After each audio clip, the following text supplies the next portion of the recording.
Hey there, I'm Sebastian and welcome to Sebastian Presents. Over the years, I've had the chance to explore Victoria 6 different times, some by car and ferry, and others by cruise. And every time I do research on what to do, one recommendation always tops the list, Butchart Gardens. And I totally agree, it's a must see. However, on my last two cruises, we arrived just an hour before it closed, which made it impossible to visit. So instead, I put together a great, affordable afternoon that's perfect if you only have a few hours in port. If that sounds helpful, hit like and consider subscribing to Sebastian Presents. Our visit to Victoria got off to a bit of a slow start. The ship was scheduled to arrive at 2 p.m., but we didn't clear customs until 3. That 1 hour delay created a real problem for passengers who booked the Bushard Garden excursion, since the gardens close at 4 p.m. in May. Unfortunately, that tour was canceled and a lot of people were scrambling to make new plans.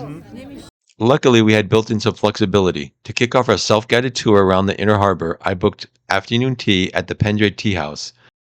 It's a beautiful historical mansion just a mile from the port. Tea service usually ends at 3, but they kindly held our reservation and seated us at 3:30. We had the entire dining room to ourselves. The tea house is a beautifully restored Victorian home filled with warm wood finishes, stained glass windows, and unique charm. The tea room itself is peaceful and elegant, a perfect spot to slow down and savor a timeless tradition. We each got to choose a tea from their full afternoon menu. My wife went with Jasmine Oasis, and I chose Cream of Earl. I take mine with a lot of cream and sugar, and I mean a lot. It was so good I ended up having 4 cups. The menu featured a beautiful mix of savory bites like smoked salmon pinwheels, chicken salad, alongside warm scones, homemade jams, and an elegant selection of pastries. The whole experience cost just 60 Canadian dollars, about 44 US, a relaxing luxury at the fraction of a price of a cruise excursion, which runs around $169. It was a great start to our afternoon in Victoria. After tea, we took a slow stroll around Victoria's beautiful inner harbor. The weather was perfect with clear skies and mild breeze, which really set the tone for a beautiful afternoon. We passed by the iconic Parliament House, which offers free public tours up until 4 p.m. We've done those on past visits, and if it's your first time here, I highly recommend stepping inside. The architecture is stunning, and the guides are full of interesting local history. Just across the street is the Royal BC Museum, one of the best cultural stops in the region. Right outside, you'll find Thunderbird Park, where you can view towering totem poles and indigenous carvings for free. No admission needed. We also passed the Fairmont Empress, Victoria's most famous hotel.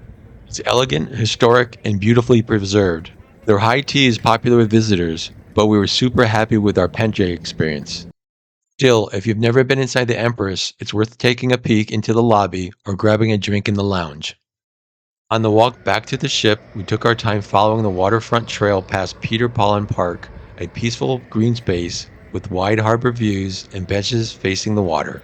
One of the fun surprises here is watching the seaplanes coming and going. They take off and land right in the water, connecting Victoria to places like Vancouver and the Gulf Islands. Not far from there, we reach Fisherman's Wharf, definitely one of the highlights of the inner harbor. It's a floating village of colorful houseboats, food kiosks, and little shops. Even if you only have an hour or two, you could spend the entire afternoon here and have a great time. There are harbor ferries and water taxis that start and end at Fisherman's Wharf, which makes it really convenient. Some of them offer short, scenic rides, and others do full harbor tours. If you're looking for something a little bit more structured, there are also food tours, which include drinks and bites from places around Chinatown and other surrounding neighborhoods. For us, it was a perfect way to end the day. The wharf had a laid back local vibe. People were out walking, grabbing a bite to eat, and taking photos. It was just a nice reminder that Victoria is both a destination and a community. From there, it was an easy walk along the harbor back to the ship. In just a few hours, we enjoyed afternoon tea, passed by some of Victoria's most iconic landmarks, and took a relaxing walk along the waterfront, all on foot and without spending a fortune. If your cruise stops in Victoria, even for a few hours, you can absolutely make the most of it with a little flexibility and planning. Let me know in the comments how you would spend 4 hours here, or what you would recommend for first-time visitors. If you found this video helpful, give it a like and share it with a fellow cruiser. And if you're enjoying this kind of content, consider subscribing to support this new channel. It really helps as I continue creating more time-smart travel videos.